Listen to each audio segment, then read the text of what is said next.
আসসালামু আলাইকুম ওয়া রাহমাতুল্লাহি ওয়া বারাকাতুহু। আওয়াজ তো এখানে এই জায়গায় দিতে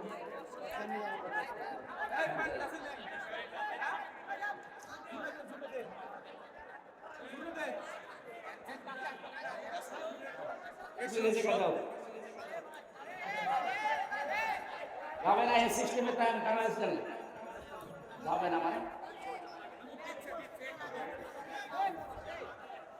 দিনের বেলায় এত গরমে কথা বলতো যন্ত্রণা আমাদের কিছু নিয়ম ছিল আছে শেষ হয়ে গেছে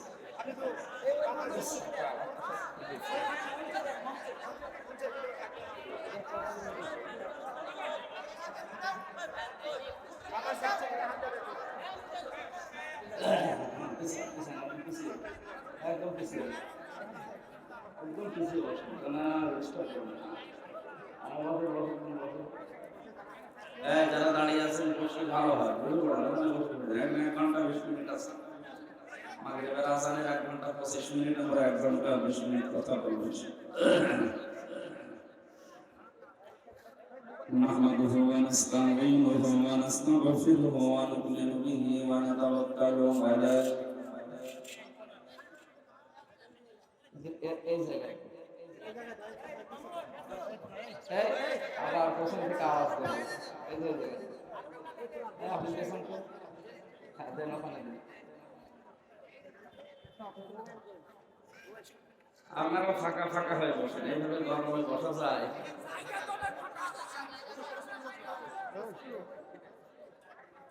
মাগরিবের পর থেকে আসা পর্যন্ত দিলে ভালো হতো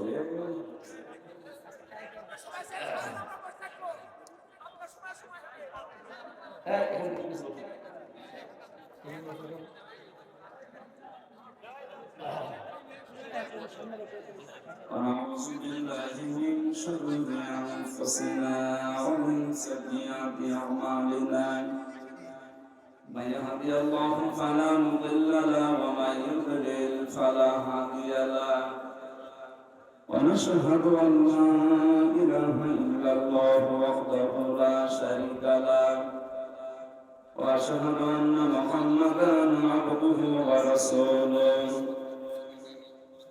الذي أرسله بالحق بشيرا ونذيرا وداعيا إلى الله بإذنه وسراجا منيرا فقد قال الله تعالى في كلامه المجيد وقرآنه التوحيد أعوذ بالله من الشيطان الرجيم بسم الله الرحمن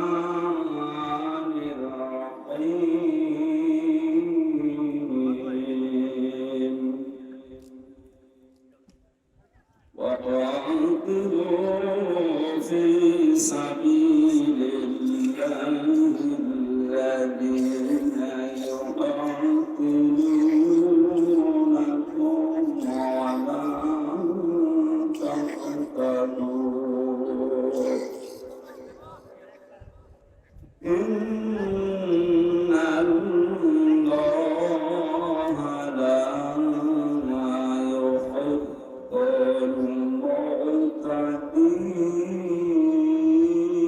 المعتدين صدقت يا ربنا اللهم صل على سيدنا مولانا محمد وعلى آل سيدنا مولانا محمد الحمد لله রাজশাহী শহীদ জেলার বাগমারা থানার অন্তর্গত পানিয়া আমবাগান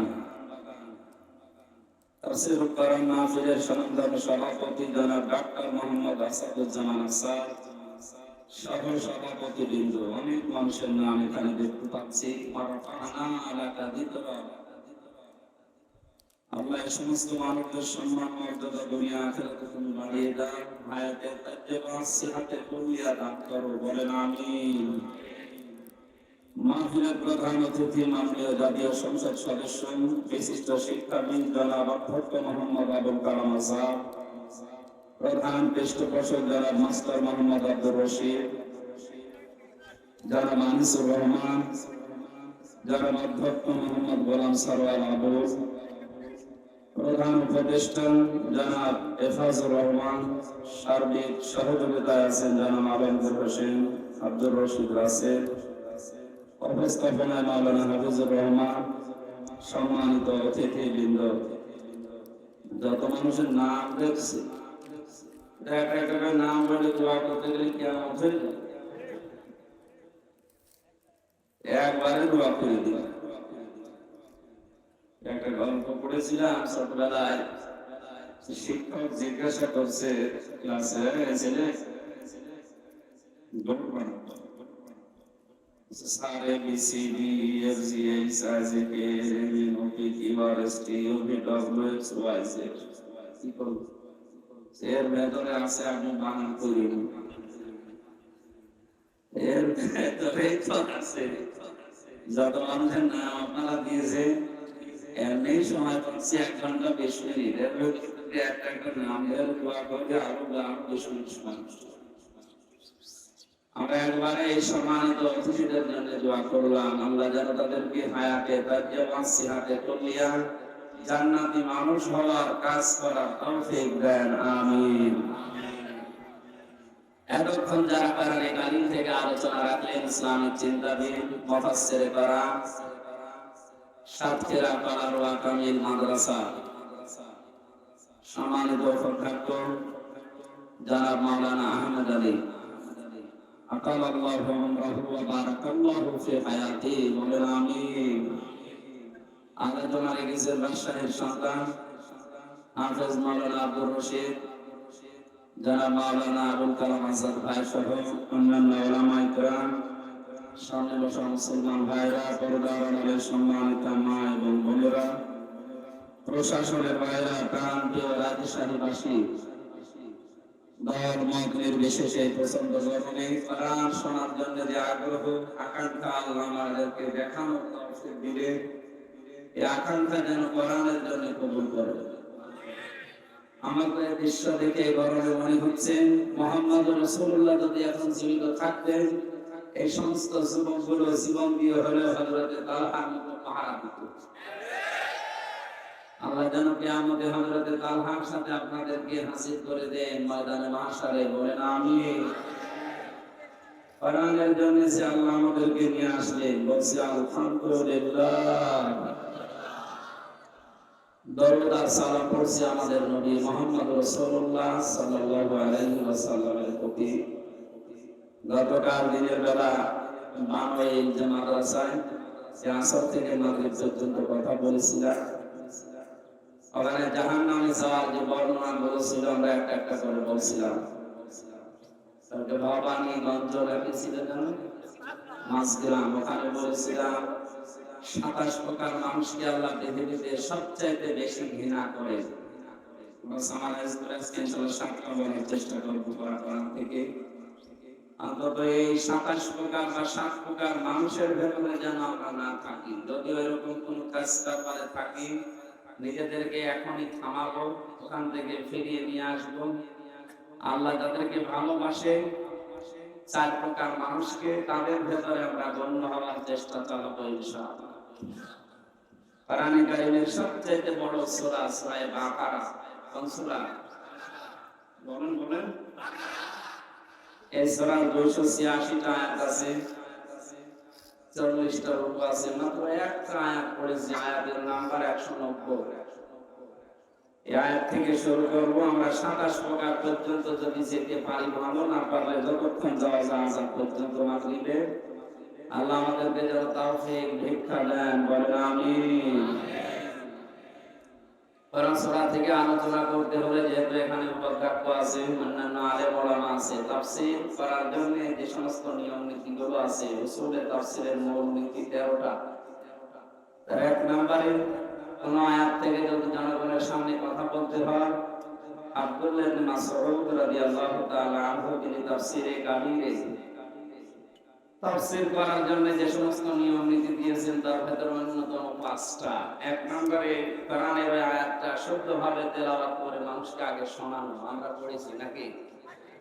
দ্বিতীয় নম্বর, যে ভাষায় কথা বলে তার মাতৃভাষায় আয়াতের অর্থ মানুষকে আগে জানা, সরল অর্থ আমরা করব ইনশাআল্লাহ। 3 নম্বরে আয়াতের প্রেক্ষাপট, ঐতিহাসিক যে নিয়ম নীতি আছে, শানে নজর বলে আমরা যারা জানি, এই কথাটা আগে মানুষকে জানানো যে কেন আল্লাহ আয়াত নাযিল করেছিল। 4 নম্বরে আয়াতের বাস্তব ব্যাখ্যা তুলে ধরা লাগবে। মানভাত আমলে কি হয়েছে ওগুলো বাদ দেন, এখন কি দরকার এই আয়াত থেকে সেইগুলো আমরা গবেষণা করে চিন্তা ভাবনা করে বের করে কথা বলার চেষ্টা করব। 5 নম্বরে আয়াতের মূল শিক্ষাটা নিয়ে বাড়ি যাওয়া। এই 5টা এখান থেকে আজকে নেব ইনশাআল্লাহ। জবান খুলে, শয়তান যদি আশপাশে থাকে, কোরআন পড়ার আগে যেহেতু আউযু বিল্লাহি মিনাশ শাইতানির রাজিম পড়া লাগে, এটা নফল, সুন্নাত না ফরজ? বলেন ওয়াজিব। এটা কোরআনে কারীম পড়ার আগে আউযু বিল্লাহ পড়তেই হবে, মাস্ট বি, না পড়লে আপনার গুনাহ হবে। নামাজ পড়ার আগে আউযু বিল্লাহ পড়া লাগবে, না তো নামাজ হবে না, এমন কথা আছে? নেই। রোজা রাখার আগে কেউ যদি আউযু বিল্লাহ না পড়ে রোজা হবে না, আছে? কোরআন পড়ার আগে কেউ যদি আউযু বিল্লাহ না পড়ে গুনাহ হবে। বলেন কেমন কঠিন বিষয় এটা। ফাইদা ক্বারাআতাল কুরআনা ফাসতাঈযু বিল্লাহি মিনাশ শাইতানির রাজীম। আল্লাহ পাক বলেন, হে নবী, আপনি যখন কোরআন তেলাওয়াত করা আরম্ভ করবেন তখন আল্লাহর কাছে শয়তান থেকে আশ্রয় চান। মুফাসসিরিন ইকরাম আয়াতের ব্যাখ্যা করতে গিয়ে লিখেছেন, পৃথিবীর কোন ইবাদতে শয়তান মানুষকে এত ধোঁকা দেয় না কোরআনের কাছে আসলে যত ধোঁকা দেয়। কারণ শয়তান জানে কোরআন যদি মানুষের কাছে আসে আর মানুষ যদি কোরআন বোঝার চেষ্টা চালায়, আমি শয়তানি করার জায়গা পাবো না। কারণ শয়তানি করার যত রাস্তা আছে কোরআন সব রাস্তা বন্ধ করতে পারে না, পারে না? এজন্য এর কাছে আসতে হবে। বিশ্বনবী মুহাম্মদ রাসূলুল্লাহকে যেদিন আল্লাহ নবুয়ত দান করেন, ওদিন জিবরাইল তাকে 3 বার চেপে ধরেছিলেন। এই কথাগুলো জন্মের পর থেকে আমরা শুনছি নাকি? 3 বার তাকে চেপে ধরার পরে তিনি বলেছিলেন, মা আনা বিকারি, আমি পড়তে পারি না, কি পড়বো? হযরত জিবরাইল বলেন, ইয়া রাসূলুল্লাহ সাল্লাল্লাহু আলাইহি ওয়াসাল্লাম পড়েন, ইকরা বিসমি রাব্বিকাল্লাযী খালাক। একটা দুইটা না, পরপর 5 আয়াত নবীজিকে জিবরাইল শুনিয়েছেন। ফেরেশতা জিবরাইল নবীর সাথে 5টা আয়াত পরপর পড়েছিলেন। তাফসীরে কাবীরে মুফাসসির আল্লামা ফখরুদ্দিন রাজি রাহমাতুল্লাহ আলাইহি লিখেছেন, মনে হচ্ছে জিবরাইল যদি সূরা আলাক পুরোটা শেষ করতে মুহাম্মদ রাসূলুল্লাহ পুরোটা জিবরাইলের সাথে পড়তে পারতেন। প্রশ্ন আসতে পারে, প্রথম 3 বার তাকে বুকে চাপ দেওয়ার পরে কেন তিনি পড়লেন না? তিন বার তাকে বুকে চাপ দিয়েছিলেন, 3 বার বললেন আমি কি পড়বো, আমি পড়তে জানি না, কেন বললেন?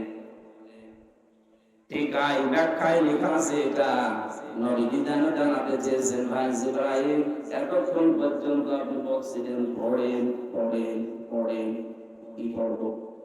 আপনি যখন বললেন বিসমি রাব্বিকা, ওই রবের নামে পড়েন, আল্লাযী খালাক, যিনি আপনাকে বানিয়েছেন, তখন আমি পড়া আরম্ভ করেছি, কারণ রব ছাড়া অন্য কারো নামে আমি পড়তে পারি না।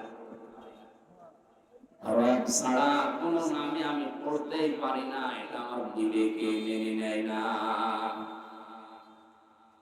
এটা দিয়ে বিশ্বনবী নবুয়ত পাওয়ার প্রথম দিন তার উম্মতদেরকে শিক্ষা দিতে চেয়েছিলেন, আমার উম্মতেরা কিয়ামত পর্যন্ত যারা তোমরা দুনিয়ায় একটা একটা করে যাবে, রব নাম ছাড়া অন্য কোন নামে তোমরা পড়বা না। কারণ রবের নাম বাদ দিয়ে অন্য কোন নামে যদি কেউ লেখাপড়া আরম্ভ করে, শিক্ষায় শিক্ষিত হয় মনে হচ্ছে, কিন্তু দেখতে মনে হয় কাজ কারবার লোকটা জানোয়ার হয়ে গেছে। কথার অর্থ বোঝার চেষ্টা করেন। আমি এই চোখে দেখেছি, বিশ্ববিদ্যালয়ে ক্লাস চলছে, ছাত্র শিক্ষককে জুতা দিয়ে পিটাচ্ছে আর বলছে শালা করে মেরেই ফেলবো। শিক্ষক শেষ পর্যন্ত হাত জোড় করে বলছে, বাবা আমার ছেড়ে দেওয়ার কিনা শুনবো না, না বলবে কেন? আমি সিটের কথা বলেছিলাম, আমাকে সিট দিলি না করে মেরেই ফেলবো। এটা ছাত্র, এটা কি, এটা ক্লাস চলছে একটা, আপনারা কি কবরস্থানে আছেন? জীবিত মানুষের মতো জবাব দেবেন যে বললাম এটা কি ছাত্র, বলেন। আমি চোখে এইটাও দেখেছি, শিক্ষক ওযু করছে, ছাত্র পানি পায়ে ঢেলে দিচ্ছে, অথচ ছাত্রর বয়স আগেরটার বয়স 24 বছর আর পরেরটার বয়স 7 বছর। ছাত্র তো দুইটাই, ওইটাও ছাত্র এইটাও ছাত্র। এটা কোরআনের স্পর্শ পাওয়ার কারণে এখন কোরআন পড়তে পারে না, কেবল বিসমিল্লাহির রহমানির রহিম বলে কোরআন আরম্ভ করেছে। এই কারণে কোরআনে কারীম তাকে মানুষের মতো মানুষ বানিয়ে দিচ্ছে। আর এটার কাছে কোরআন নেই, মাস্টার্স হয়ে যাচ্ছে, ওরা জানোয়ার হয়ে গেছে। ওরা যদি না বোঝার ভান করে থাকেন, আমি কিন্তু এখন বন্ধ করে দেব, বুঝতেছেন? কোরআন মানুষকে কোন জায়গায় পৌঁছিয়ে দেয়, আর কোরআন না থাকলে মানুষ কোথায় পৌঁছায়? বিশ্ব নবীকে এই জন্যই আল্লাহ পাক জানিয়েছেন, হে নবী আপনি পড়েন, কিন্তু আপনার রবের নামে পড়েন।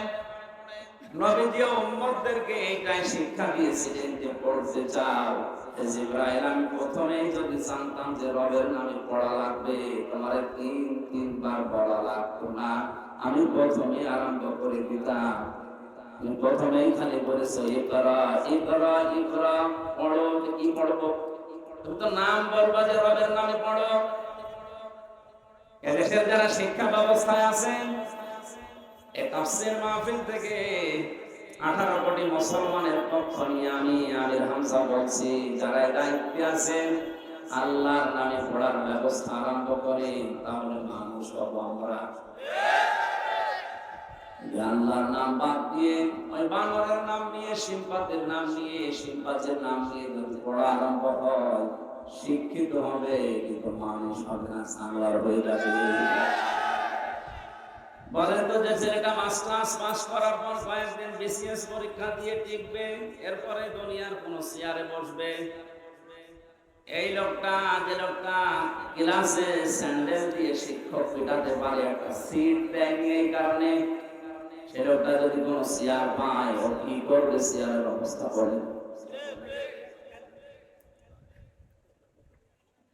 নবীজি জানিয়েছেন, মান কারাল কুরআনা, যে ব্যক্তি কোরআন পড়বে, ফাস্তাজহারাহু, এবং কোরআনকে ইজহার করবে। ইজহার মানে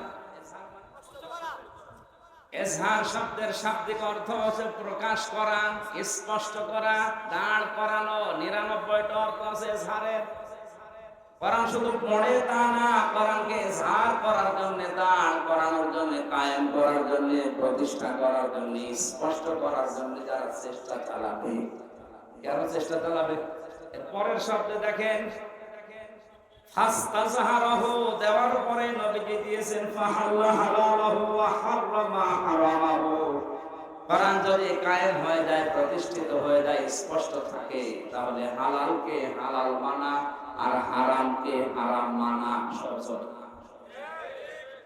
কোরআন যদি শুধু পড়া পর্যন্ত থাকে, এদিকে তাকান, কোরআন যদি শুধু পড়া পর্যন্ত থাকে, এটা যদি ইজহার না হয়, যদি কায়েম না হয়, তাহলে অনেক হালাল জিনিস আছে, হালাল জানার পরও আপনি মানতে পারবেন না। অনেক হারাম জিনিস আছে, যেটা জানার পরও আপনি মানতে পারবেন না, এরকম পরিবেশ থাকবে। কিন্তু কোরআন যদি কায়েম থাকে, ওই পরিবেশ উল্টিয়ে যাবে।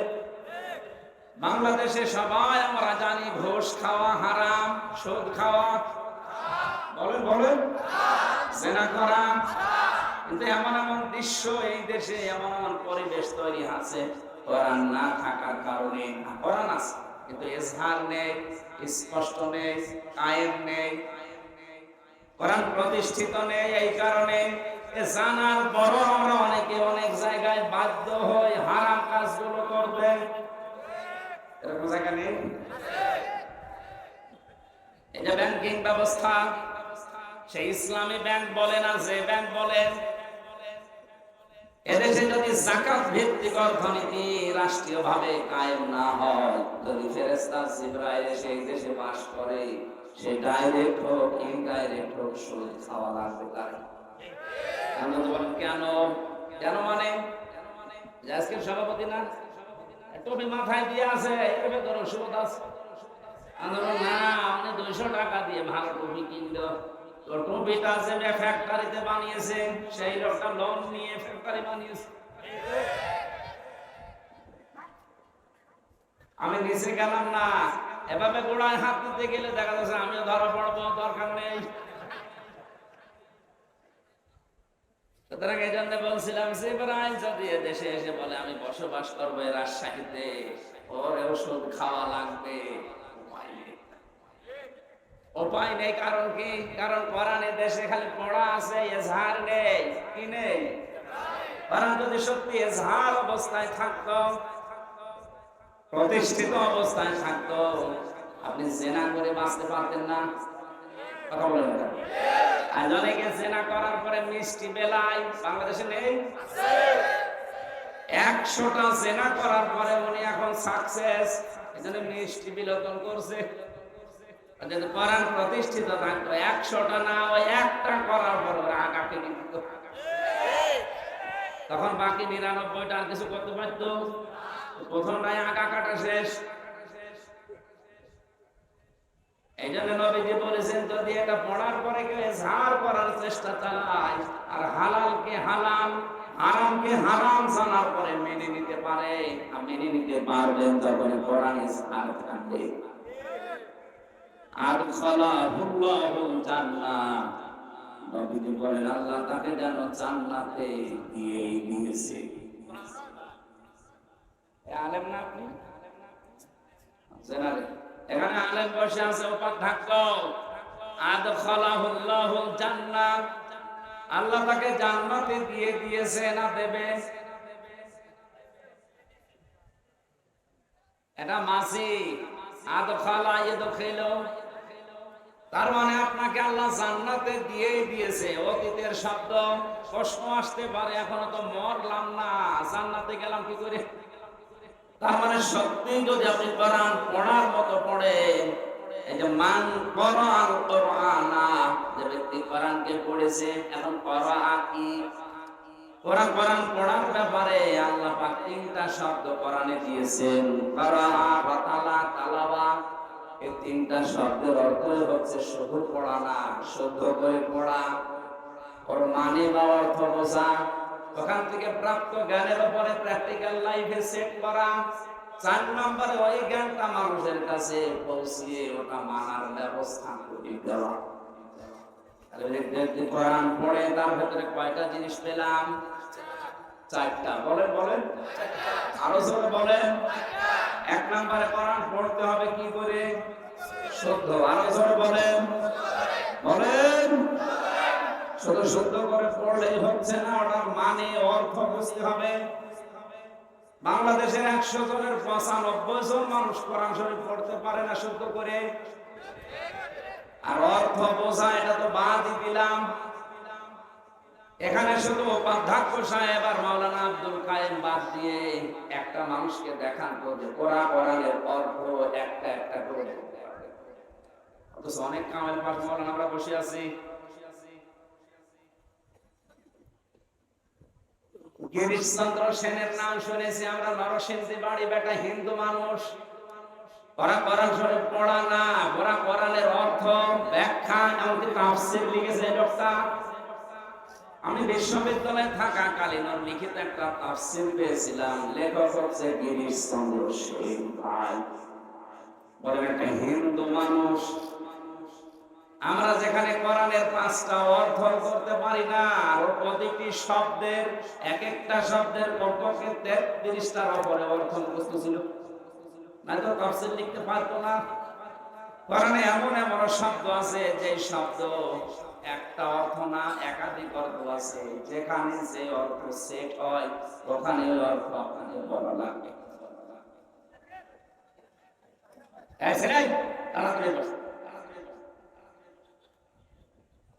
এখানে কোরআনে কারীম নবীজি শব্দ দিয়ে যে বললেন মান কারাল কোরআনা, যে ব্যক্তি কোরআন পড়ে, পড়ার ভেতরে অর্থ কয়টা পেলাম? শুদ্ধ করে পড়া, বুঝতে পারা, ওর উপরে নিজে কাজ করা, ওইটা মানুষকে পৌঁছিয়ে মানানোর ব্যবস্থা করে দেওয়া। এইভাবে যদি আজ বাংলাদেশে 96% মুসলমানেরা সত্যি কোরআন পড়তো, আর এটা ইজহার করার জন্য যদি 96% মানুষের চেষ্টা চালাতো, তাহলে হালালকে হালাল জানা আর হারামকে হারাম জানার পরে মেনে নেওয়া সহজ হতো না কঠিন হতো? পানির মতো হয়ে যেত। আজ আমরা এগুলো করি না, অনেকে শুধু পড়ার লাইনে আছি, এটা বোঝার মতো মন মানসিকতা নেই, মানবে সে চেষ্টা তো নেই, এটা যে মানুষকে মানাতে হবে এই চেষ্টা আমাদের নেই। এজন্য কোরআন পড়ছে ঠিক, কিন্তু হালালকে হালাল জানার পরে আমরা মেনে নেওয়ার মতো পাশ পাচ্ছি না, সে পরিবেশ নেই, মানতে গেলে আপনি বিপদে পড়বেন।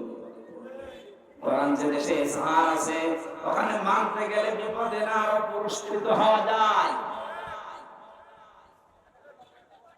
হযরত ওমর কোরআনে কারীম যেহেতু প্রতিষ্ঠিত করেছিলেন, এজন্য তার দেশে মানুষ যদি কোরআন মানতো সে বিপদে পড়তো না, আরো পুরস্কার পেত।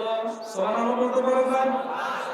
তিনি বক্তব্য দিচ্ছিলেন, হঠাৎ করে মানুষের হক কি এই বিষয়ে কথা বলতে বলতে আলোচনা তিনি বন্ধ করতে বললেন। এখন মুসল্লি এরকম একজন লোক ডাক দিয়ে বলে, খলিফা আপনার বয়ান বন্ধ করেন, আপনার ওয়াজ বন্ধ হওয়া লাগবে। কেন? গনিমতের মাল হিসাবে যে সম্পদগুলো এসেছিল প্রত্যেকে একটা করে কাপড় আমরা পেয়েছি, সেটা দিয়ে জামা বানিয়ে কেউ গায়ের উপরে দিয়ে এসেছি নামাজে, আর আপনার গায়ের ভেতরে 2টা জামা দেখা যায়, একটা জামা একটা পায়জামা। কোথায় পেলেন আপনি? আপনি ক্ষমতায় আছেন এই জন্য বেশি করে নেবেন। হযরত ওমর বললেন, এই জবাব যদি আমি না দিয়ে ওই যে আমার ছেলে আব্দুল্লাহ আছে ও জবাব দেয়, তুমি দিতে পারবা? দিতে বলেন। হযরত আব্দুল্লাহ প্রথম কাতারে বসেছিলেন, ডাক দিয়ে বলেন, আল্লাহর নবীর সাহাবীরা আপনারা যেমন একটা একটা করে পেয়েছেন, আমার বাবাও একটা পেয়েছে, আমিও একটা পেয়েছিলাম। আমার বাবার কাছে রাষ্ট্রীয় মেহমান বাইরের থেকে যখন আসে, ওনার একটাই মাত্র কাপড়, জমার দিন যদি ওটা পরিষ্কার করার জন্য ধোয়ার পরে শুকাতে দেয়, আর কোনো কাপড় নেই যেটা পরে রাষ্ট্রীয় মেহমানদের কাছে আসা যায়। আর নবীজি ঈদের দিন, জমার দিন আর রাষ্ট্রীয় মেহমানরা আসলে তখন তিনি জুব্বা গায়ে দিতেন। যেমন তেমন জুব্বা না, ওই দেশে হয়তো এই যে ক্যালেন্ডার বা ইস্ত্রি করা কি বলে এটার নাম, আয়রন মেশিন হয়তো ছিল না, কিন্তু জামাটা পরিষ্কার করার পরে ভাঁজ করে বালিশের নিচে দিয়ে মাথা দিতেন, ওইটা সার করে দিত। আল্লাহর নবী ছিলেন সারা জীবন পরিপাটি। আমি সেলখানার ভেতরে কোরআনের পাখিকে একদিন মাত্র দেখেছিলাম, ওর কাছে যারা ছিল তাদের কাছে শুনেছি যে ঘরটার ভেতরে তিনি ছিলেন ফাঁসির কন্ডেন্সে। ওই ঘরটা এই 13 বছরে পরিষ্কার পরিচ্ছন্ন করে পুরা মানুষ মনে হচ্ছে একটা সাজানো বাগান। ওখানে তো আমার স্ত্রী ছিল না, ক্যালেন্ডার ছিল না, আয়রন ছিল না, অথচ তেল ব্যবহার করতেন, আতর ব্যবহার করতেন, মাথার চুলগুলো পরিপাটি করে রাখতেন। নবীদের এই হাদিসটা ফলো করে 13 বছর এক ঘরে কাটিয়ে গেছে। ছেলে থাকা অবস্থায় তো আমি বুঝছিলাম, ওখান থেকে শুনেছিলাম পরবর্তীতে ভিডিও দেখলাম, মরা চেহারা মনে হচ্ছে একটা জান্নাতি মানুষ ঘুমিয়ে আছে, অথচ বয়স 83-84 বছর। আমার 33 বছরে আমি পরিষ্কার থাকতে পারতে গেল কিছু মনে হচ্ছে।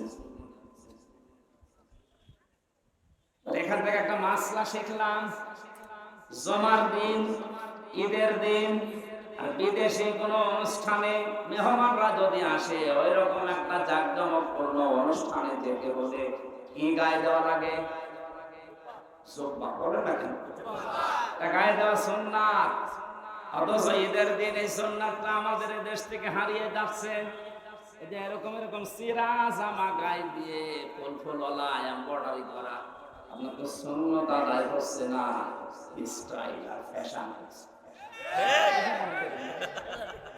অনেকে করে তা, ঈদের দিনও অনেকে জুব্বা গায়ে দেয়।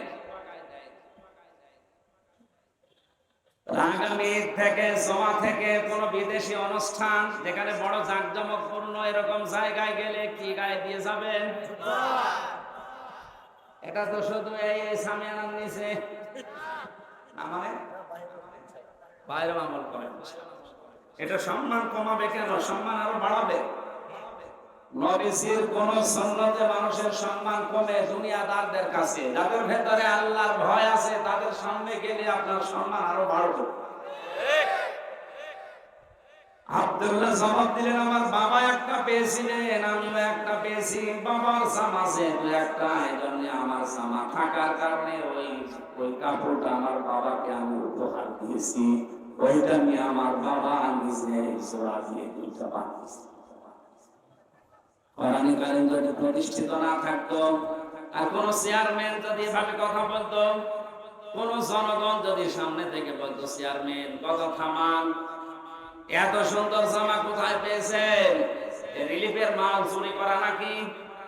আমার মনে হয় 10 বছর জেল হইতো। একটা চেয়ারম্যান, অথচ তিনি রাষ্ট্রপ্রধান, দেশের মতো না, সারা পৃথিবীর অর্ধেক জায়গা চালাতেন হযরত ওমর। এত বড় ক্ষমতা তার আঙ্গুলের ভেতরে আল্লাহ দিয়েছিলেন। সেই মানুষকে বয়ান চলাকালীন একজন সাধারণ মুসল্লি বয়ান বন্ধ করার পরে জবাব দিতে হয়েছে। এটা কোরআনে কারীম স্পষ্ট এজাহার, প্রকাশ্য প্রতিষ্ঠা কায়েম থাকার কারণে। এজন্য যে ব্যক্তি কোরআন পড়ে আর একে এজাহার করার জন্য চেষ্টা চালায়, এই কথাগুলো আমি এমনিতেই বলতাম না, আর যেটা নেই এই জন্য আমি হাড়ে হাড়ে টের পাচ্ছি বাস্তবতা। আর রাজশাহীর মানুষেরা যারা আমরা শুধু টুপি মাথায় দেয়, দায়িত্ব কি শুধু আমাদের? বলেন, নামাজ যেভাবে ফরজ মনে করে এই লোকটা পড়ে, আমি পড়ি, আমাদের যদি মন ওইভাবে তৈরি করে কোরআনে কারীমকে এজাহার করতে হবে, যদি ওই মন নিয়ে করতাম, বাংলাদেশে 96% মুসলমান, কেউ বাধা দেওয়ার সাহস পেত, কেউ রাজনীতি বলতো? বলেন। এই জন্য আমাদের উচিত হবে আমরা কোরআনকে শুধু পড়বো না, এটা আমরা দাঁড় করানোর চেষ্টা চালাবো। নামাজ যেভাবে পড়ি, রোজা যেভাবে রাখি, হজ যেভাবে ভরসা করে করে আসি, কোরআন কি করে বাংলাদেশে কায়েম হয় আমরা ওইটা করবো। আমরা রাজনীতি বুঝি না। আপনি মেম্বার, চেয়ারম্যান, মেয়র, এমপি, মন্ত্রী যা হবেন হন, কোরআন মানার একটা পরিবেশ আমাদের দেশে তৈরি করে দেন, আমরা আপনার পক্ষে আছি। এটা যদি রাজনীতি মনে করেন করেন, কারণ আমরা কোরআনের খাদেম, কর্মী, কামলা যাই বলেন, মরণের আগ পর্যন্ত আমি চেষ্টা করেই যাব, কারণ আমি বেতন চাই। কি চাই? কোরআনের পক্ষে যদি কাজ করি আমি বেতন পাবো, আর বেতনের নাম হচ্ছে জান্নাত। ওইটাই আমার উদ্দেশ্য। এজন্য আপনার উদ্দেশ্য এটা হওয়া লাগবে, আপনাকে আল্লাহ পাক জান্নাতে দেবে না, জান্নাতে দিয়ে وشفعه في عشرة من أهل بيته كلهم قد وجبت له النار। তাকে সুপারিশ করার জন্য এমন যোগ্যতা আল্লাহ কিয়ামতে দেবে 10 জনের ব্যাপারে তার পরিবারস্থ লোক থেকে, যারা জাহান্নামে যাবে এই সিদ্ধান্ত হয়ে গিয়েছিল। আল্লাহ পাক ওই সিদ্ধান্ত পাল্টিয়ে আপনার সুপারিশের কারণে কোরআনের ইজ্জতে শেষ পর্যন্ত পরিবারের 10 জন মানুষকে জান্নাতে প্রবেশ করাবে। সেই কোরআন শোনার জন্য প্রচন্ড রোদের ভেতরে আপনি বসে আছেন গরমে। আল্লাহ পাক জানে হাদিসটা আমাদের প্র্যাকটিক্যাল লাইফে আমল করার তৌফিক দান করেন, আমিন। সূরা বাকারা নামকরণের ভেতরে আমরা পড়েছি আল বাকারা এই শব্দটা এই সূরার ভেতরে আল্লাহ নাযিল করেছেন, ওখান থেকে নামকরণ করা হয়েছে সূরা বাকারা। ঐতিহাসিক প্রেক্ষাপটের ভেতরে আমরা পেয়েছি একটা লোক নিজের চাচাতো বোনকে ফাঁসাতে গিয়ে চাচাকে হত্যা করার পর তার বাড়ির লোক নিজেদের শত্রুপক্ষের বাড়ির সামনে লাশটা রাতের বেলা রেখে এসে দৌড় চাপিয়েছে তাদের উপরে। হযরত মুসা আলাইহিস সালামের কাছে তারা সবাই মিলে গেছে, বিচার করে দেন। হযরত মুসা প্রথম যে কথাগুলো বলেছিল ওরা হাসির তামাশায় উড়িয়ে দিয়েছে। তিনি প্রথমে বলেছিলেন গরু জবাই করো, এটা যদি জবাই করে তারা ফেলতো তাহলে আর প্রশ্ন আসতো না। গরু জবাই করো বলার পরে ওরা এটাকে হাসি মনে করে বলছে গরু জবাই করবো, এ গরুর কালার কেমন হবে, এ গরুর বয়স কেমন হবে। আল্লাহ রাব্বুল আলামিন তাদের এই কথা শোনার পরে অবান্তর প্রশ্নগুলো করার পরে এমন শর্ত জুড়ে দিয়েছে শেষ পর্যন্ত গরু পাওয়া যায় না। এখানে একটা মাসলা বের হয়, আলেমদের কাছে কোনো কিছু জিজ্ঞাসা করার পরে যদি সহজভাবে জবাব দিয়ে দেয় বারবার আপনি পেছাবেন না। কথা বুঝতেছেন? বারবার যদি পেছাতে থাকেন ওইটা কিন্তু কঠিন হয়ে যাবে। এখানে তালাকের একটা মাসলা এসেছিল আজকে। যেহেতু দুইটা মত আছে, চার ইমাম এক মত দিয়েছে, অন্যান্য ইমামরা আরেকটা মতে আছে। হ্যাঁ, ওই মত আমরা মানি না কিন্তু শ্রদ্ধা করি। আহলে সুন্নাত ওয়াল জামাত আমরা যারা মেনে চলি, অনুসারী যারা, তারা জানি বা বুঝি বা এই ফতোয়াইতে যে এক জায়গায় 3 তালাক দিলে তালাক হয়ে যাবে, সে রাগের মাথায় দেয়। অন্যান্য ইমাম যারা ফিকার আছে তারা বলেছে না, বিশেষ করে আহলে হাদিস দাবি করে যারা, সালাফদেরকে মেনে চলে, কথা যারা বলে, ওনারা সিমত মানে ওনারা বলতে চায় এক জায়গায় 100 বার দিলে, এমনকি 29 দিন 30 দিন যদি একাধারে তালাক তালাক তালাক বলতে থাকে, ওরা 30 দিন মিলে হবে একটা মত আছে। আপনি মানতে পারেন আহলে সুন্নাত ওয়াল জামাতের মত চার ইমামের যে এক জায়গায় যদি রাগের মাথায় আর আনন্দে যেভাবে হোক 3 বার কেউ বলে ওর মত রাখবে। আমার মাসলা বলার উদ্দেশ্য না এখানে, উদ্দেশ্য আছে কোনো বিষয় জানার পরে আপনার যেটা সহজ হয় এটা আপনি মেনে নিয়ে জীবন চালান, অসুবিধা নেই, কিন্তু বারবার আপনি পেছাবেন না কোনো জিনিস। মুসা নবীর জামানায় এই লোকগুলো বারবার পেছিয়েছে। প্রথমে যদি গরুটা জবাই করতো তাহলে মিটে যেত ছাতা। বারবার বলছে গরুর বয়স কেমন হবে, রং কেমন হবে, এ গরু কি খাবে। বারবার প্রশ্ন করার পরে মুসা নবী আল্লাহকে বলে, আল্লাহ একটা করে কঠিন জিনিস দেয়। শেষে বলেছে গরু বড় বয়স হবে মাঝারি, রং হবে হালকা হলুদ। তো খুঁজেই পাওয়া যায় না শেষ পর্যন্ত। পাওয়া তো গেছে এক বড়ির গরু পাওয়া গেছে। সবাই টাকা পয়সা কালেকশন করে গরুটা সবাই করার পরে যখন গোশতটা ওই মৃত মানুষের লাশের উপরে লাগিয়েছে, মৃত মানুষ থেকে কথা বের হয়েছে, আর আমাকে হত্যা করেছে আমার নিজের আপন ভাইয়ের ছেলে, আমার ভাতিজা। শত্রুপক্ষকে ঘায়েল করার জন্য, তাদেরকে দুর্বল করার জন্য এই কাজ করেছে। আপনি এখান থেকে কি বুঝলেন? শুধু ঘটনা শুনে হাঁ করে আছেন কেন? কিছু নিয়ে যাওয়া লাগবে এখান থেকে। নিজে অন্যায় করার পর নিরপরাধ কোন ব্যক্তি, কোন জাতি, কোন গোষ্ঠী, কোন দলের উপরে দোষটা যদি চাপিয়ে দেন, আজ হোক কাল হোক ওইটা কিন্তু প্রকাশ হবে। যদিও এই দেশে হয় না। 2 দিন আগে সিএম কাদেরের বক্তব্য শোনেননি?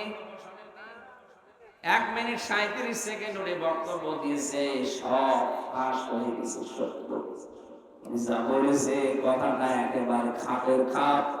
মমতাজের বাপ। আমি নাম নিলাম না তাই, বাস্তবে এটাই। নিজে অন্যায় করছেন, আজ নিজে জুলুম করছেন, আর একটা নিরপরাধ ব্যক্তি, গোষ্ঠী, দল, জাতি তার উপরে দোষটা চাপিয়ে নিজে মনে করছেন আমার কিছু হবে না। আরে উপরে বসে উনি তো আর ক্ষীর খাচ্ছে না, ওই সব দেখতেছে।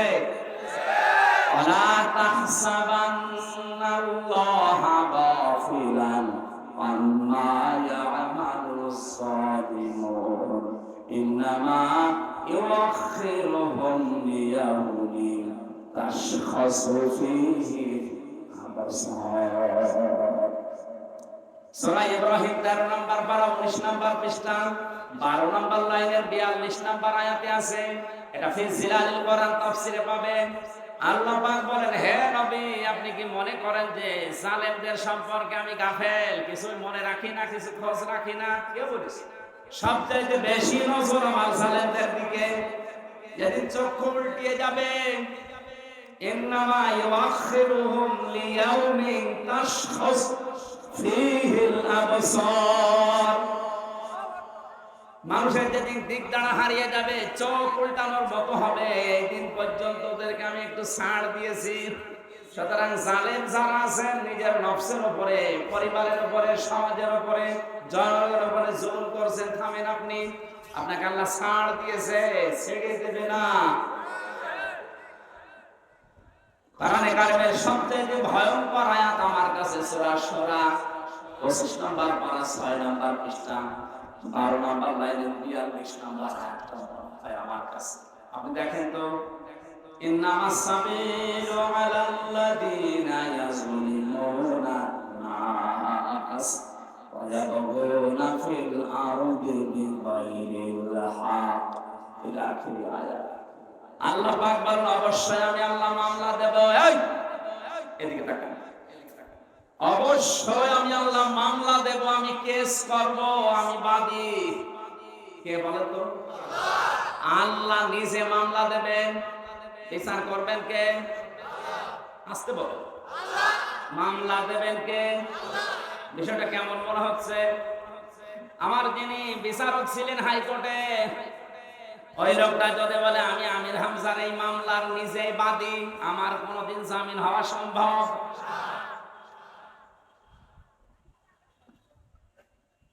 আরে ভাই, আমি তো 3 বছর থেকে আসলাম অন্য কারণে। আমার যদি এরকম কোন সাধারণ মানুষ মামলার বাদী হতো, ওর মুখ বন্ধ করার জন্য 5 লাখ 10 লাখ 50 লাখ টাকা মুখের উপরে মেরে মুখটা বন্ধ করে দিতাম। মামলার বাদী তো এরকম সলিমতি গলিমতি না। মামলার বাদী একেবারে সরাসরি জিবরাইল। এজন্য ওরে টাকা খাওয়িয়ে কাজ নেই। যে মামলার বাদী যত বড় হয়, বিচার তত ঝামেলা। কি আজকে বাংলাদেশে কারো বিরুদ্ধে যদি প্রধানমন্ত্রী নিজে মামলা করে, ওইটা তো ছোটখাটো। আর আল্লাহ বলেন, আমি মামলার বাদী। কাদের? ইয়াজলিমুনা নাস। ইয়াজলিমুনা এটা মুজারে, বর্তমান ভবিষ্যৎ, প্রেজেন্ট ফিউচার। এখানে ইয়াজলিমুনা আর মুসলিমুনা নেই, ইয়াজলিমুনা নাস। যারা মানুষ হয়ে মানুষের উপরে জুলুম করে, তাদের অধিকার নষ্ট করে, আল্লাহ বলেন আমি নিজে তাদের মামলার বাদী, আমি নিজে মামলা করব। বাংলাদেশে আয়াতটা মিলিয়ে দেখেন, 100 জনের আমার মনে হয় 95 জন এখন আল্লাহর মামলার আসামি। আমরাও। আমার তো আয়াতটা পড়ার পরে ভয় হচ্ছে, এটা আল্লাহবাদী কেস।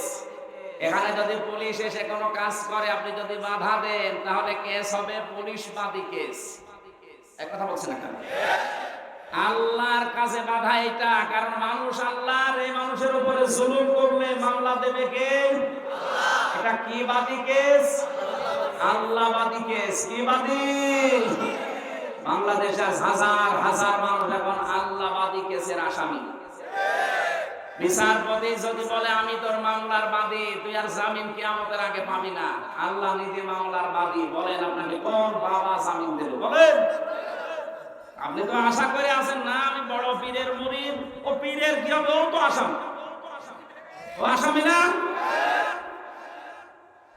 আর আমার কোরআন পড়ার পরে যতটুকু ধারণা বিশ্বাস জন্মিয়েছে, কিয়ামতের দিন সূরা আবাসা তাফসিরে আছে, প্রথমে মানুষের কাছ থেকে তার ভাই পালিয়ে যাবে, তার মা পালাবে, তার বাবা পালাবে, তার বউ পালাবে, তার সন্তানাদি পালাবে, তার আশপাশের লোক যারা ছিল তাকে সাহায্য করত, আশ্রয় দিত, তার ফাসিলাতি হিল্লাতি তুবি, এরা পালিয়ে যাবে। এমনকি তার নেতা নেত্রী যাদের নাম করে দুনিয়ায় নিরাপদ মনে করত, এরাও পালাবে। এবার বলেন যে 7 প্রকার মানুষের নাম বললাম, বিপদে পড়লে ভাই, স্ত্রী, সন্তান, মা, বাবা, নিজের আশপাশের লোক, গোষ্ঠী, জাতি, দলের লোক, এরা আগে আসে, এরা দূরে যায়। আর কোরআন বলছে মরণের পরে এরা আগে ভাগবে।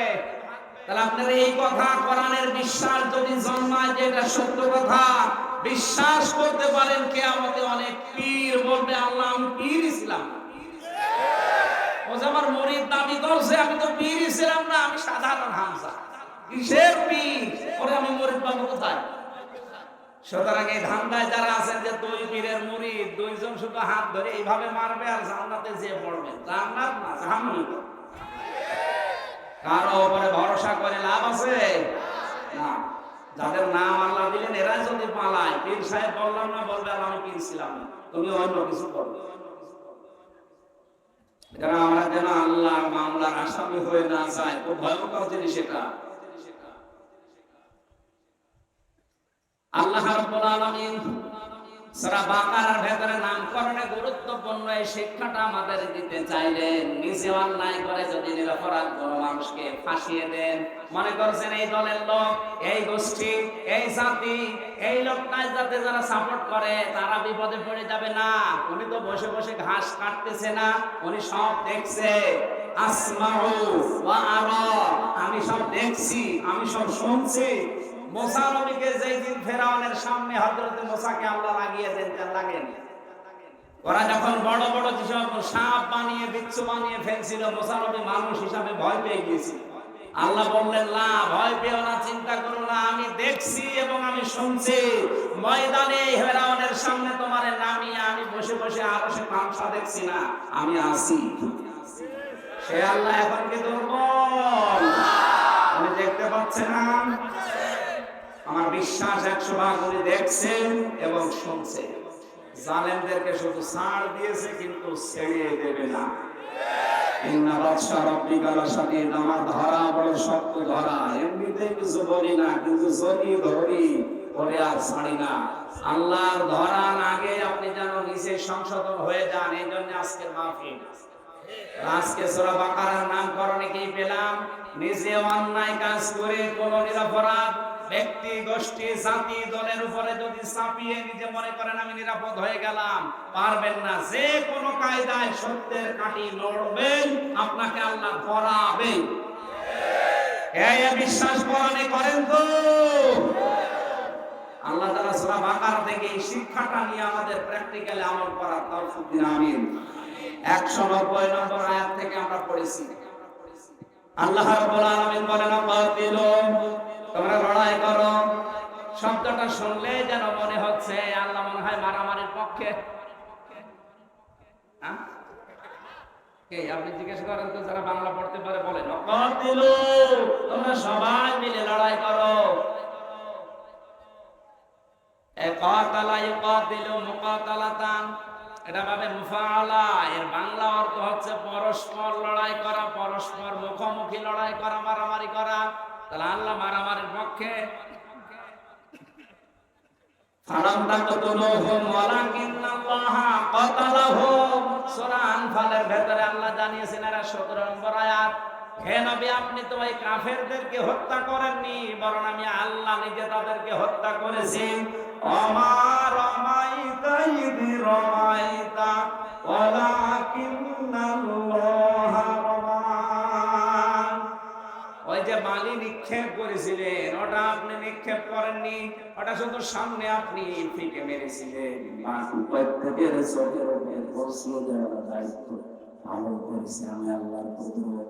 এই সমস্ত আয়াতগুলো দ্বারা বোঝা যায় আল্লাহ মারামারির পক্ষে।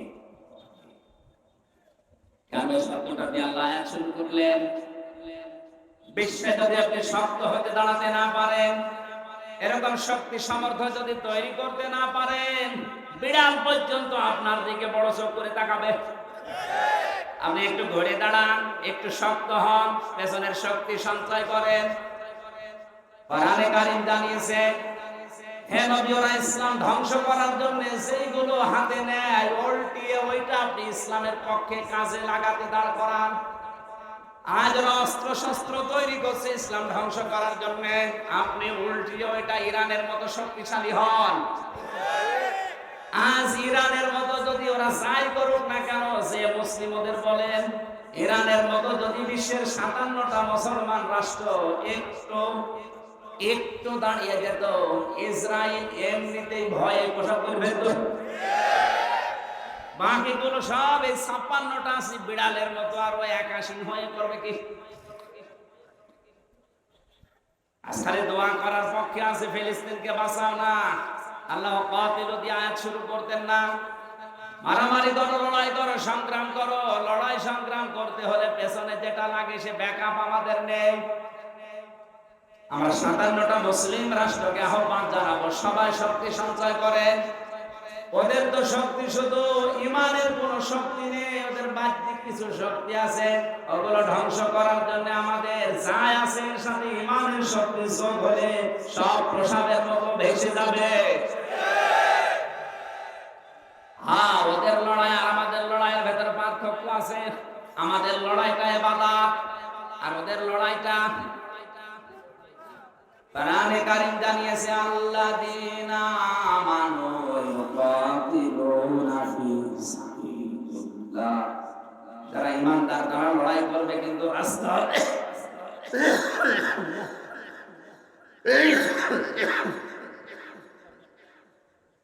ওরা ঢুকতেছে তো আমার এমনিতেই এরকম সমস্যা, এগুলো আসলে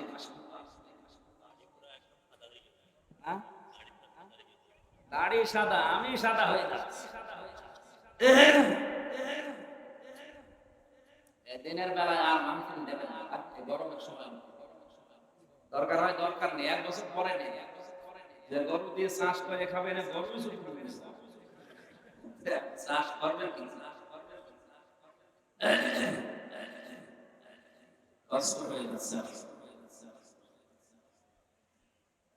আল্লাযীনা কাফারু ইউকাতিলুনা ফি সাবিলিত তাগুত, যারা কাফের তারা লড়াই করবে, সংগ্রাম করবে, মিছিল করবে, মিটিং করবে, তাদের কাজ কারবার হবে কি হবে? তাদের কাজটা হবে তাগুতের রাস্তায়, শয়তানের রাস্তায়। ফাকাতিলু আউলিয়া শাইতান, তোমরা লড়াই করার জন্য প্রস্তুতি নাও শয়তানের অনুচরদের বিরুদ্ধে। ইন্না কায়দা শাইতানি কানা দাঈফা, শয়তানের যত চক্রান্ত সব একেবারেই দুর্বল। শুধু দুর্বল না, দাঈফ না, দাঈফা, একালি টান দিয়েছেন আল্লাহ। শয়তানের যত চক্রান্ত আছে সবগুলো একেবারেই দুর্বল, মাকড়সার জালের চাইতেও দুর্বল। জোরে বলেন সুবহানাল্লাহ। আজ ফিলিস্তিনদের পক্ষে শুধু দোয়া করা না, মুসলমানদের আহ্বান জানাবো, যদি ঈমান নিয়ে মরতে চান, যেহেতু ঈমানের 3টা স্তর আছে, অন্যায় দেখলে প্রথমে প্রতিবাদ জানানো হাত দিয়ে, এরপরে মুখ দিয়ে, এরপরে অন্তর দিয়ে। আমাদের কিছুই নেই, শুধু অন্তরে ঘৃণা করে আল্লাহ তুমি যা করো করো হবে না। আপনাদের যতটুকু আছে যদি আমরা একটু নড়াচড়া করি, ওরা ওদের সাহস দেখাতে পারবে না, থেমে যাবে, কারণ ওদের ঈমানের কোনো শক্তি নেই, জাগতিক কিছু শক্তি আছে।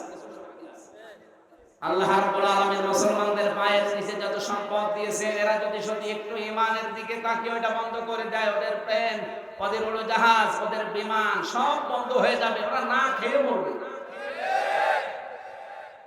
আল্লাহ বিশ্বের মুসলমানদেরকে এটা বোঝার তৌফিক তুমি জরুরি দান করো, বলেন আমিন।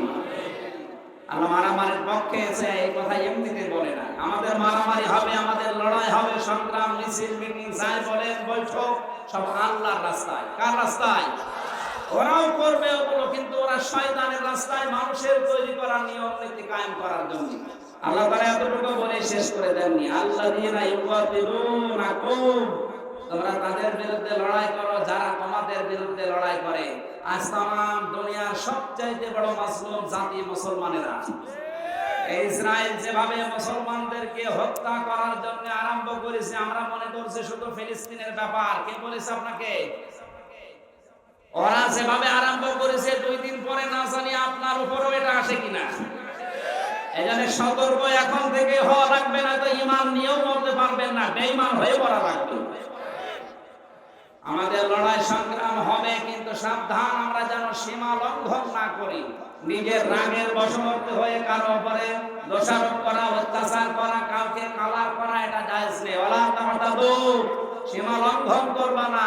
যে 27 প্রকার মানুষকে আল্লাহ পৃথিবীতে সবচেয়ে বেশি ঘৃণা করে তার অন্যতম এরা। 1 নম্বরে যারা সীমা লঙ্ঘন করে তাদেরকে আল্লাহ ঘৃণা করেন। আমরা এ দলে যেন না থাকি, বলেন আমিন। ইন্নাল্লাহা লা ইউহিব্বুল মুতাদিন, অবশ্যই আল্লাহ সীমা লঙ্ঘনকারী যারা তাদেরকে পছন্দ করেন না। এখানে প্রায় 9টা জাতির কথা আল্লাহ তুলে ধরেছেন যে এরা সীমা লঙ্ঘন করেছিল দুনিয়ায়। প্রত্যেককে আমার আল্লাহ দুনিয়ায় গজব দিয়ে একেবারে নিশ্চিহ্ন করে দিয়েছে। তার ভেতরে অন্যতম হযরতে সালেহ। কে বলেন বলেন? হযরতে সালেহ আলাইহিস সালাম। ওয়াইদ ক্বালা,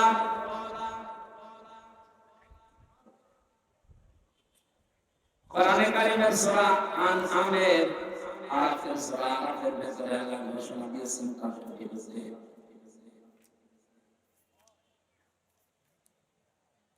আল্লাহ রাব্বুল আলামিন জানিয়েছেন, ওয়াইলা আদিন আখাহুম হুম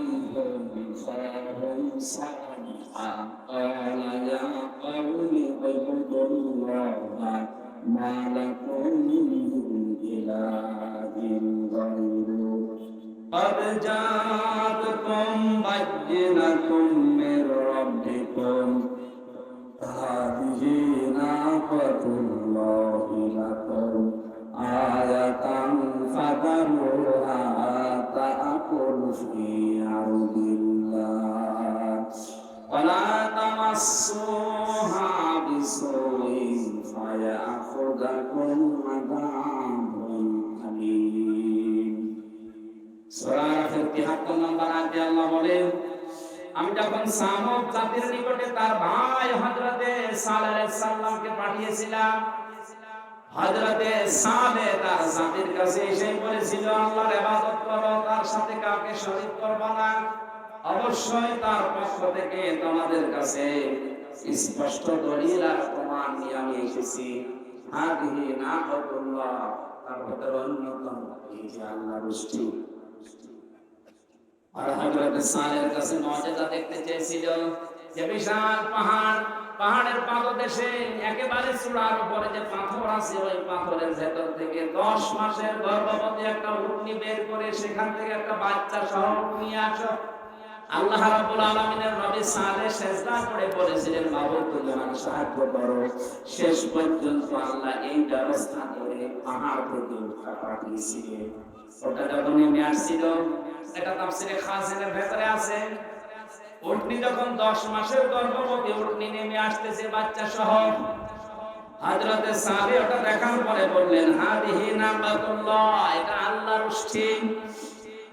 আয়াতান, এটা নিদর্শন, ফাদারুহা, তাদেরকে ছেড়ে দাও, এদের দুইজনকে ধরবা না। তাকুল ফি আরদিল্লাহ, আল্লাহর জমিনে রেখে বেড়াবে, যা ইচ্ছা খাবে, যা ইচ্ছা পান করবে। এর কাছে কোনো খারাপ উদ্দেশ্য নিয়ে কেউ যেতে পারবা না। যদি যাও আল্লাহর কঠিন আযাব আসবে। এবার আমার শিক্ষা আয়াতের, আপনারা আছেন তো? তারা আল্লাহর নবীর কাছে মুজিজা চেয়েছিলেন, আল্লাহ পাক নবীর দরখাস্ত অনুযায়ী মুজিজা পাঠিয়েছিলেন। এই মুজিজার কাছে খারাপ উদ্দেশ্যে যাওয়া নিষেধ ছিল। মুজিজার যেখানে ইচ্ছা যাবে, যা ইচ্ছা খাবে।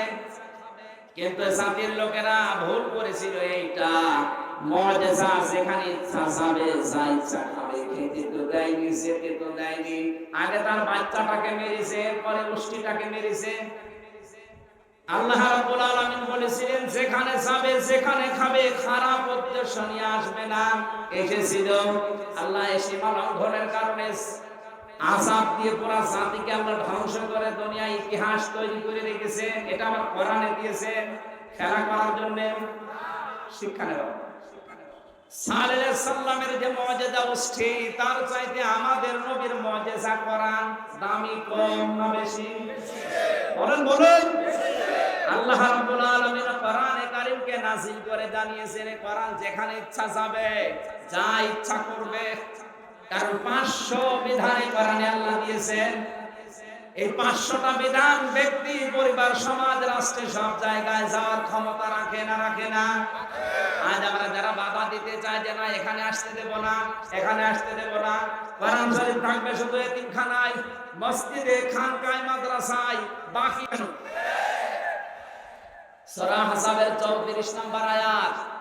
এখানে রব্বুল আলামিন জানিয়েছেন, আযকুর রাব্বাকা ফি বাইতিকা আযকুরনা মা ইতলা ফি বুয়ুতিকুন্না মিন আয়াতিল্লাহি ওয়াল হিকমা। তোমরা তোমাদের ঘরের ভেতরে আল্লাহর আয়াতগুলো এবং হিকমতপূর্ণ বিষয়গুলো তেলাওয়াত করো। তাফসিরে আমি 9টা ঘরের কথা পেয়েছি। এখানে ঘর মানে শুধু আমাদের এই বেড়ার ঘর না, এখানে ঘর মানে যারা পৃথিবী চালাতে পারে তাদের ঘর। এই বাংলাদেশ যারা চালায় আমরা তাদের ভেতরে অন্যতম মনে করি সংসদ ভবন। এখন বলেন এখন বিভিন্ন মন্ত্রণালয় বলেন, এরপরে বিভিন্ন এমপিদের যে জায়গাগুলো আছে, এরপরে ডিসিদের যে ঘরগুলো আছে, এসপিদের ঘর আছে, সিওদের ঘর আছে, ওসিদের ঘর আছে, মেয়রদের ঘর আছে, সর্বোপরি উপজেলা চেয়ারম্যান এবং মেম্বারদের ঘর আলাদা আলাদা আছে না নেই?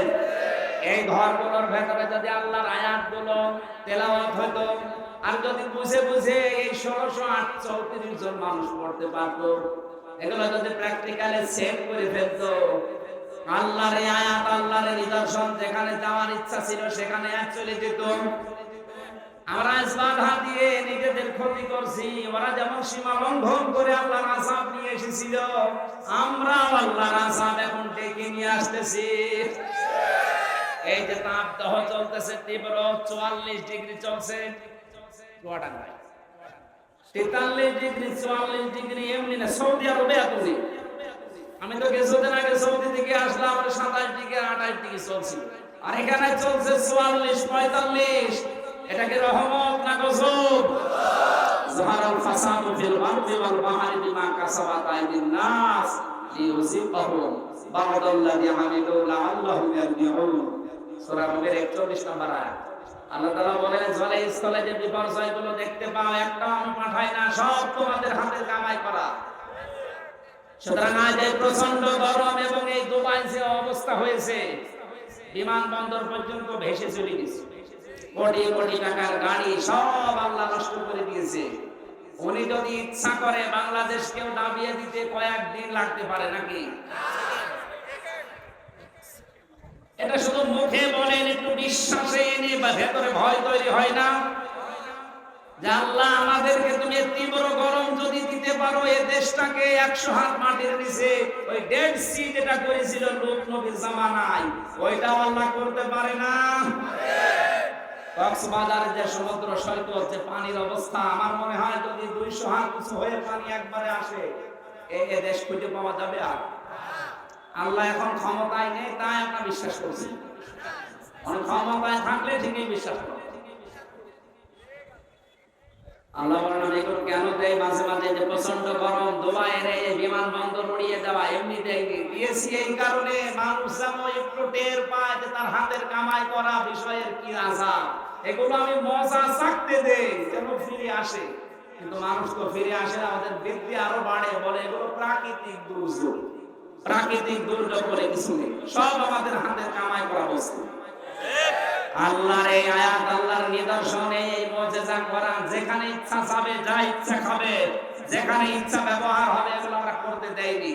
সালেহ আলাইহিস সালামের জামানায় উটকে যেমন ওরা ক্ষতি করেছিল, আমরা আজ বিভিন্ন জায়গায় ডাইরেক্ট ইনডাইরেক্ট কোরআনের ক্ষতি করছি।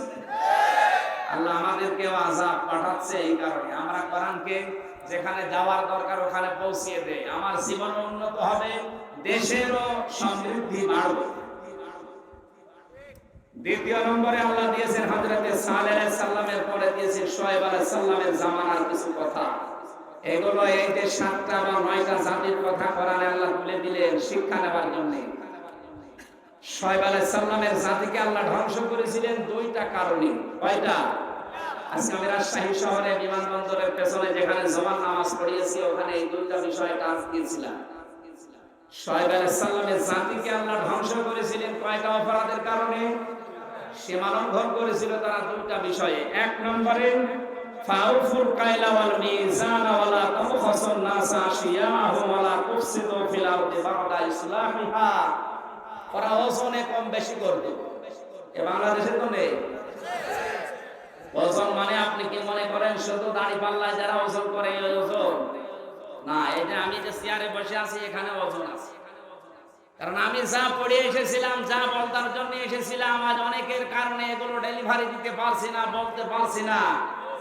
আমি নেওয়ার সময় তো ঠিকই লেখাপড়া করে নিয়েছিলাম, দেওয়ার সময় এখন আর ডেলিভারি দিতে পারছি না, আমিও ধ্বংসের ভেতরে আছি। আর আমাকে যারা এভাবে বাইন্ডিং দিয়েছে তারা নিরাপদে আছে। আপনিও ওজনে কম বেশি করছেন। আজ কলেজ, বিশ্ববিদ্যালয়, বিভিন্ন মাদ্রাসা, হাই স্কুলের শিক্ষক শিক্ষিকা যারা ক্লাসে দেওয়ার সময় আর ঠিক মতো দিতে চায় না, বলে প্রাইভেট পড়া লাগবে, কোচিং করা লাগবে। অথচ ওনারা কিন্তু শিক্ষা নেওয়ার সময় ভালোভাবে শিক্ষা নিয়েছিল। আপনি নেওয়ার সময় তো বিভিন্ন জায়গায় শিক্ষা ভালোই নিলেন, দেওয়ার সময় এখন আর দিতে চান না, তখন প্রাইভেট পড়া লাগবে, কোচিং করা লাগবে। আপনি ওই লুল্লিল মুতাফফিফিনের ভেতরে শামিল।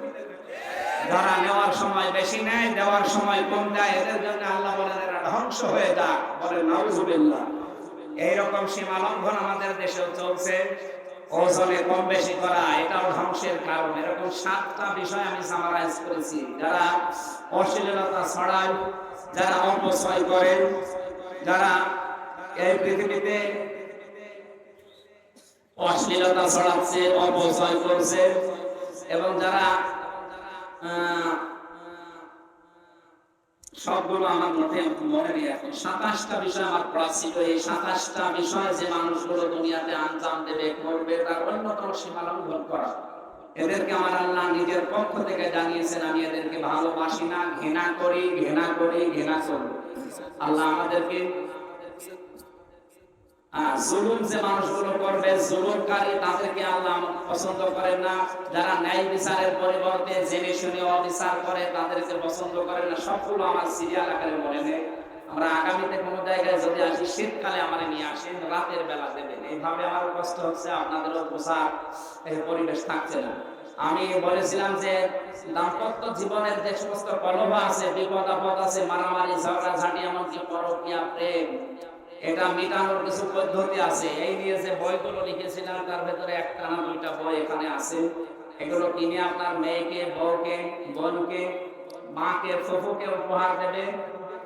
ওদের অন্তত পারিবারিক জীবনে যে অশান্তি চলছে আমাদের, এই পরকীয়া, প্রেম সহ বিভিন্ন অশান্তি বন্ধ হয়ে আশা করছি শান্তি আসবে। প্রচন্ড গরম এবং আমার কণ্ঠ বসে যাচ্ছে, এজন্য শেষ করে দিলাম। মোনাজাতের পরে বইটা নিয়ে বাড়িতে উপহার করবেন। আল্লাহুম্মা আমিন। ربنا آتنا في الدنيا حسنة وفي الآخرة حسنة وقنا عذاب النار وادخلنا الجنة مع الأبرار।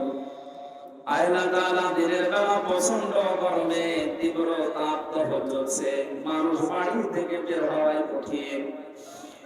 এরপরেও কোরআনে কারিমের আকর্ষণে তোমার যে বান্দা বান্দি গুলো আজকের এই ময়দানে এসে চাতক পাখির মতো তোমার ঘৃণিত বান্দাদের সম্পর্কে শুনছিল। আমরা একটা কোনরকম বলেছি, যারা তোমার সীমা লঙ্ঘন করে তাদেরকে তুমি ঘৃণা করো।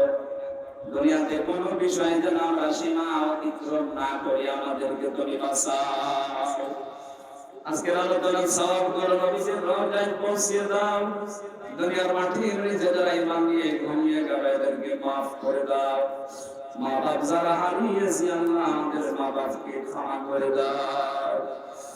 রব্বুল আলামিন মাহফিলের সভাপতি, প্রধান অতিথি, সহ সভাপতি, বিশেষ অতিথি সহ যত মানুষ আমরা আমিন আমিন করছি, বিশেষ করে আমাদের প্রধান অতিথি মাননীয় এমপি অধ্যক্ষ আবুল কালাম আজাদ সহ যত মানুষের আমরা দোয়া চেয়েছি, আমাদের প্রত্যেকের জায়েজ মোনাজাতগুলো কবুল করে দাও। আমাদের তীব্র তাপ থেকে বাঁচাও। তোমার রহমতের দৃষ্টি আমাদের উপরে নাযিল করে নিরাপত্তা, স্বস্তি, শান্তি ফিরিয়ে দাও। আমাদের অপরাধের কারণে এই গজবগুলো নাযিল হচ্ছে। আল্লাহ তাআলা আমাদের অপরাধগুলো তুমি আর দেখো না, এগুলো নিষ্কনে গাফফার নামের খাতিরে মাফ করে দাও। রহমতের দৃষ্টি তুমি দয়া করে নাযিল করে আমাদের স্বস্তি, শান্তি, নিরাপত্তা ফিরিয়ে দাও। পৃথিবী বড় গরম হয়ে গেছে আল্লাহ। আমাদের গরিব দেশে যদি 44 ডিগ্রি সেলসিয়াস হলে আমরা কোথায় যাব? তোমার রহমতের দিকে আজ হাজার লক্ষ বান্দারা বান্দিরা তাকিয়ে আছে। আমাদের জন্য এই পৃথিবীতে বহু সৃষ্টি এখন কষ্ট পাচ্ছে। আল্লাহ তাআলা অন্যান্য সৃষ্টির কি অপরাধ কি দোষ আমাদের গুনার কারণে তাদের শাস্তি দিও না। তোমার রহমত বরকতের দৃষ্টিগুলো দিয়ে তাদেরকে স্বস্তি ফিরিয়ে দাও। সম্মানিত মা বোনদেরকে সুস্থ রাখো, সবল রাখো। আল্লাহ তাআলা দুনিয়ার জীবনটা যে ধোঁকা, এটা সবাইকে বোঝার তৌফিক দাও। আমি সহ যারা এসেছি প্রত্যেকেই যেন বুঝতে পারি এটা যে দুনিয়ার জীবনটা ধোঁকা, আখিরাতের বিশাল জীবনের জন্য ইখলাসের সাথে কাজ করার তৌফিক দাও। তোমার যে বান্দায় বিশাল আয়োজনে খেদমতে আঞ্জাম দিয়েছে, যারা এই যুবকদেরকে মঞ্জুর করো। তোমার বান্দার সন্তান অসুস্থ, শিফায়ে কামিলা আজরা নসিব করে দাও। আল্লাহ তাআলা এই প্রচন্ড গরমে নিজে অসুস্থ হয়ে গেছি। আমার সব জায়গা শরীরে বিভিন্ন জায়গায় ব্যথা আরম্ভ হয়েছে। 3টা বছর এক ঘরের ভেতরে আমি আটক অবস্থায় ছিলাম। আমার শরীরের কন্ডিশন ভালো না। তুমি দয়া করো, মেহেরবানি করো, আমার শরীরটাকে কোরআন প্রচারের জন্য শরীরটাকে মেহেরবানি করে তুমি শিফায়ে কামিলা আজরা নসিব করে দাও। রব্বুল আলামিন মিডিয়ার যে ভাইরা কোরআন প্রচার করার জন্য আজকে এসেছে, এদের ব্যবসা বাণিজ্যে বরকত দাও। অশ্লীলতা যে মানুষগুলো ছড়ায় তাদের বিরুদ্ধে এদেরকে জিহাদের ভূমিকা পালন করার সুযোগ দাও। এরা যেন কোরআন প্রচার করার জন্য হযরতে ওসমানের মতো এদের মিডিয়াগুলো কাজে লাগাতে পারে। বিশেষ করে রাজশাহীর তাফসীর সেন্টার আল্লাহ তাআলা কোরআনে কারীমের জন্য যে প্রচারে আঞ্জাম দিয়েছে খেদমতে, এটা তুমি মঞ্জুর করো। অনেকের নামও জানি না, যারা ইখলাসের সাথে কোরআন প্রচারে কাজ করে কোরআনে কারীমকে সারা পৃথিবীতে পৌঁছিয়ে দেওয়ার জন্য যে মিডিয়ার ভাইরা কাজ করছে, এদেরকে তুমি বরকত দাও, এদের ইখলাসের ভেতরে বরকত দাও, এদেরকে হেদায়েত দান করো। শয়তানের ধোঁকা থেকে এদেরকে বাঁচাও, এদের ব্যবসা বাণিজ্যে বরকত দাও, এদের পরিবারস্থ লোকদেরকে তুমি শিফায়ে কামিলা আজরা নিরাপত্তা দাও। কখন মন চলে আসে জানি না। আল্লাহ তাআলা এলাকা আসলে যারা ভালোবাসে, মাওলানা হাফিজুর রহমান, আব্দুর রশিদ সহ যত আলেমরা কোরআনের জন্য ছুটি আসে, আজকে যারা কথা বলেছে মাওলানা আহমেদ আলী, মাওলানা আবুল কালাম আসাদ সহ যত আলেম ওলামা এখানে বসে আছে, যার যত জনপ্রতিনিধি বসে আছে, প্রত্যেককে তোমার হাওলা করে দিলাম। যার যতটুকু যোগ্যতা আছে তাকে ওই ঘাটে কবুল করে দাও। আমার ছোট্ট মেয়েরা ফারিহা জান্নাত, জান্নাতুল মাওয়াকে তুমি খাদিজার মতো, আয়েশার মতো, ফাতিমার মতো বানিয়ে দাও। রব্বানা হাব লানা মিন আজওয়াজিনা ওয়া যুররিয়াতিনা কুররাতা আয়ুনিন ওয়াজআলনা লিল মুত্তাকিনা ইমামা। আল্লাহুম্মা ইন্নী আসআলুকা শাহাদাতান ফি সাবিলিক। সারা জীবনের দোয়া আমার আল্লাহ, তুমি সাধারণভাবে মরণ দিও না, শাহাদাতের মরণ দিও। যেখানে 3টা বছর আমি একই দোয়া করেছি, আল্লাহুম্মা ইন্নী আসআলুকা শাহাদাতান ফি সাবিলিক ওয়াজআল মাউতি ফি বালাদি রাসূলিক। আল্লাহ, আমি সাধারণ মরণ চাই না, শাহাদাতের মরণ চাই। মেহেরবানি করে আমাদের সবাইকে তুমি শাহাদাতের মরণ দিয়ে ধন্য করে দিও। কখন আজরাইল কার কাছে চলে আসে জানি না, যখনই আসবে তোমার এই কালামটা আমাদের মুখে জারি করে দিও। লা